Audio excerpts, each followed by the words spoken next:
Yeah, for sure. I know. I met Coach Edsel, or just I never met him, but I knew him, got to know him through the recruiting process.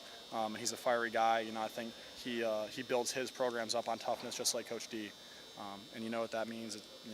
Hard hitting defense, swarming defense, even that defense that flies around and isn't afraid to hit you, pop you in the mouth. So I think he prides himself on toughness and hard work, just like Coach D does. Stay healthy. Thanks, Connor. Yep. Thanks.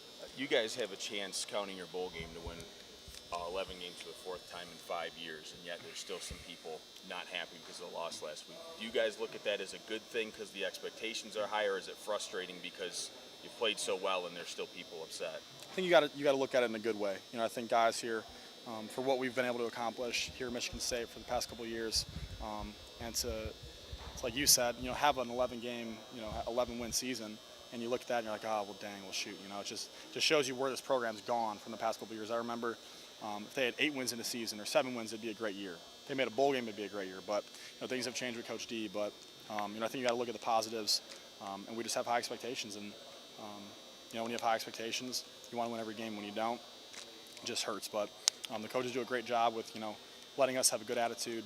With them having a good attitude, it just kind of all just circles around and allows us to go out there and have a good time. Yeah, I'm going to ask you what might be the most difficult question you've ever gotten. If you win the next 2 games and Ohio State loses one of the next 2 games, do you root for Michigan the last week of the year? I don't know. I can't answer that. No. I don't know. I mean, I don't know. Yeah, I'm not going to answer that. I'm not going to answer that. It's funny because Jack Allen said the exact same thing. Thank you. Okay. Did he answer it or no? No, he said exactly what you said. He said, I'm not going to answer Yeah. that. Last year, Very difficult question. I thought so. last year, the defense was counted on a lot more than the offense, and now this year the offense is being counted on a lot more than the defense. Is that kind of a weird feeling that the game revolves around the offense now instead of the defense? Nah, I mean, we just look at it just like any other game or just with any other situation. Last year, obviously, we had a great defense, #1 defense in the country, and they, we lean on them. And now it's our turn that the defense is leaning on us a little bit, but we still have a great defense. They have the ability to stop the opponent and hold them to a shutout they want.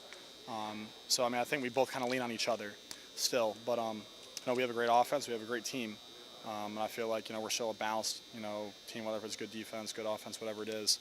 But I think it really doesn't feel like anything different, really. When they're not playing well, is there anything that you guys can do to pick the defense up on the sideline or anything? Yeah, I mean, you just go up to them and say, encourage them, try to pump them up, tell them, hey, you know what, you guys get these stops, we'll score some points, we'll walk out of here, victorious, whatever it is. But yeah, I mean, there's times where you go up to them and just try and rally them up, gather the troops, and just get them fired up.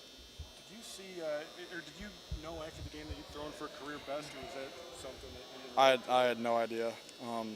Did I throw? Because I remember looking up and it was like 310. 358 is what you I finished threw. with. I threw it was for like 358. 25 more in Oregon, yeah. I thought I threw for like 310 and like I had 358 total yards, but I didn't know I threw The for that box much. score had you for 358 passing. Yeah, I didn't know that. I remember looking up at the thing at the end. It said like 310, I think I saw, but I really don't care about that. I'd rather throw for 20 yards and walk away winning than lose and throw for a career high. But yeah, I didn't know that.